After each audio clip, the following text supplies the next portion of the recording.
அன்பு நெஞ்சங்களுக்கு சஞ்சு மாஸ் vlog-ஓட அன்பான வணக்கம்.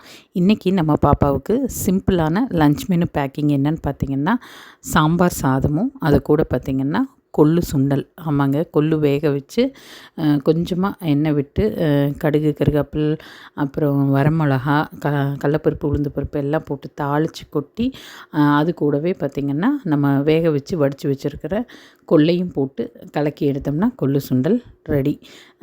அவள் வந்து சாம்பார் சாதத்துக்கு வடகம் போட்டு தரட்டுமான்னு கேட்டேன். அதுவும் என்ன வேண்டான்னு சொல்லிட்டா.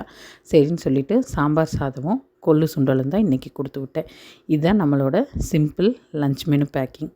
அப்புறம் பார்த்திங்கன்னா இன்றைக்கி எங்களோட வெட்டிங் டே. ஆமாங்க, எங்களோட 25 முடிஞ்சு 26வது வருஷம் வெட்டிங் டே இது.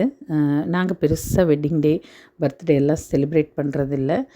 ரொம்ப சிம்பிளாக ஏதாவது கோவிலுக்கு போயிட்டு வருவோம்.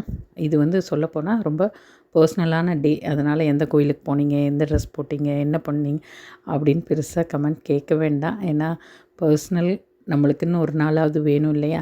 அதனால் முடிஞ்ச வரைக்கும் ஷேர் பண்ணுற எல்லாத்தையுமே உங்கள் கூட ஷேர் பண்ணிக்குவேன்.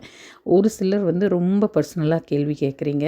அதாவது தவிர்க்க முடியாத சூழ்நிலையில் ஒரு சில கமெண்ட்ஸுக்கு நான் ஸ்மைலி அப்படி போட்டு ரிப்ளை பண்ணுறேன். தயவுசெய்து ரொம்ப பர்சனலுக்குள்ளே வேண்டாம்.